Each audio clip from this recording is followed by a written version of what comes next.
What's going on, guys? Welcome to Victims and Villains. If you guys are new to this channel, we discuss mental health through pop culture while introducing you guys to a couple cool flicks along the way. My name is Captain Nostalgia. I'm a writer and podcaster here, and today we are going to be talking about the home video release of Project Wolf Hunting. And if you guys are interested in seeing this movie, I will provide a link in the descriptions below where you guys can pick it up.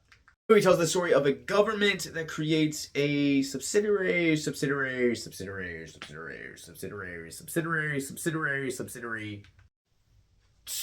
top secret program where they basically make super soldiers, and they're transporting one of the soldiers from point A to point B along with violent criminals. And as you would imagine, worlds collide. This movie reminds me of a Nicolas Cage movie that we covered on That's High Praise about a year ago called Primal. And if you guys know anything about that movie, I will provide a link down below.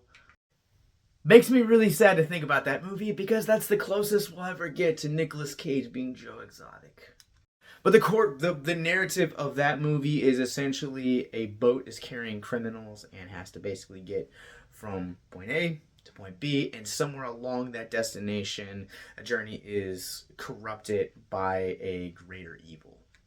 And then there's this, on the flip side of this movie, there's enough bloodlust and enough gore here to kind of rival the sadness. Which, if you don't know what the sadness is, it is probably the most bonkers, bloody, depraved zombie movie that we've gotten in the last 10 years. And it's now streaming on Shudder. I highly recommend it. But it's like if you took both of those movies and they had a kid, Project Wolf Hunting would be it.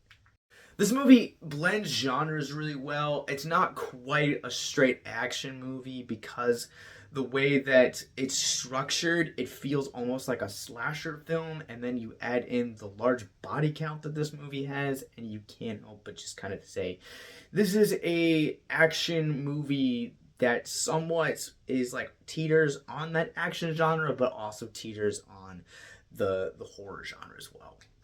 I will say the groundwork for this movie does feel like it does lag and does take a lot of time. You're essentially going through these really high profiled criminals, and also the country of which those criminals belong to, and kind of the history between the two, only for them the point to be kind of moot by the time that we get to the halfway point in this movie. Well, I will say this movie does balance genres really well.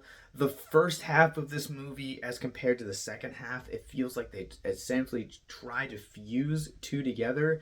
And I really wish that they kind of would have brought in the super soldier subplot a little bit earlier in the movie than what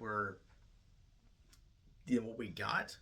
Don't get me wrong, they try and sprinkle in elements of it in the first half of the movie, but the way that it just kind of flies out the window and just goes absolutely bonkers in the second half, it is a stretch to make 2 and 2 do work. I think the acting in this movie is fine, it's passable. There's no performances in this movie that really kind of make me suggest this on acting. As far as pacing goes, I definitely think this movie does lag in a few places, and not just in the first act. I think the ending of this movie is predictable, but also at the same time, every time you feel like this movie is going to end, it gives you another twist, and it's like, psych, we got another one. It's like this movie spends 2 hours underdeveloping all of its characters and then tries to develop them at the end. It feels really weird. That's a really weird narrative decision. I'm just gonna say that. I feel like for something like a slasher film, it's like you get a pass because you're essentially having characters that are here just to die for the audience. You don't go to a slasher movie for character development. You go for a body count.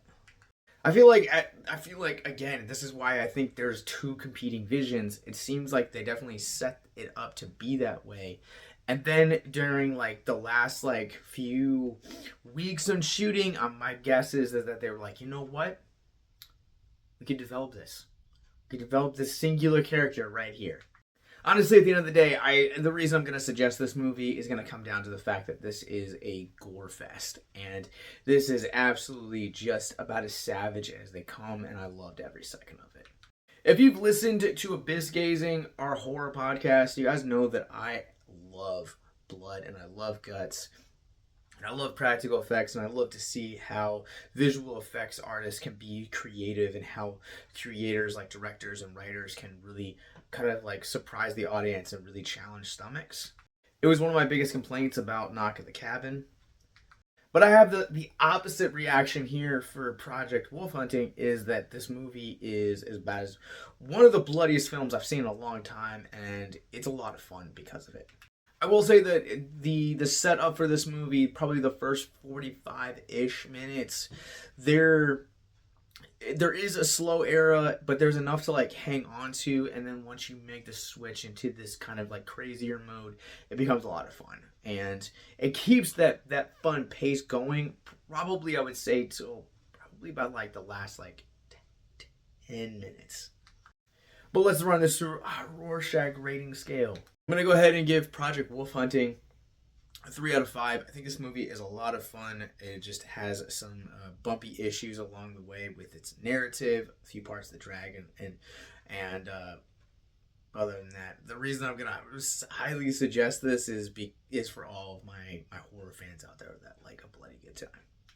You guys can decide for yourself what you guys think about Project Wolf Hunting. It is out now on Blu-ray, DVD, and digital, wherever you guys get your movies from. And let's talk about mental health. If you guys are new to our content, Mental Health Moments, where we take a theme of mental health out of the film which we're reviewing, deconstruct it for a few minutes in the hopes to deconstruct the stigma surrounding mental health. So this movie is really kind of hard, I'll be honest with you, to talk about mental health because, like I said, it's pretty bloody. It's pretty much a traditional, straightforward action horror film. There's one minor character in this movie that talks about how she needs a beer in order to sleep. And you might be saying, why would you talk about alcohol and sleep? Actually, I'm going to talk about the importance of sleep on your mental health. I'm going to post a link down below kind of exploring this a little bit more in detail, a little bit more scientifically, and a little bit better spoken from professionals who actually know what they're talking about. Kind of almost feels like this cycle that if you have a mental health problems or something that is weighing heavily on your mental health, you will have terrible sleep, and vice versa. If you have terrible sleep, it is likened to actually affect your mental health. And it's this kind of just this cycle. Again, links are going to be in the descriptions below. I'll be really vulnerable with you guys. Sleep has been something that has been a struggle for me in the past couple of weeks.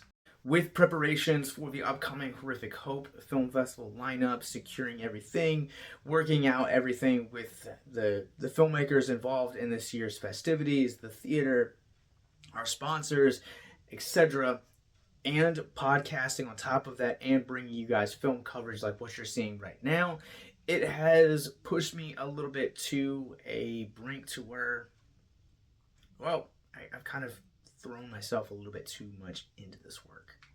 And that's not necessarily a bad thing. It's just that every once in a while, I'm very passionate about what you guys see on this channel. I'm very passionate about abyss gazing. I'm very passionate about mental health and horror. And the reason that I do all of these things is to have conversations like this. But one of the things that I started noticing is that the more that I poured myself into these projects, the less sleep that I was getting, and the more that it was actually affecting my mental health. And it wasn't just affecting my mental health, it was affecting the way that I was communicating with others, my wife, my coworkers, my employees, fellow creators here at Victims, and so on and so forth. And again, I feel like it's pretty elementary, but again, keeping in mind, I think that sometimes we live in this society that is just like almost feels like a microwave, to where every day is a new focus, it's a new trend, it's a new song, it's a new movie, it's a new cultural craze, and it's catching up with all of that so quickly definitely does have its anticipations. So we tend to sleep maybe a little bit less than we probably should.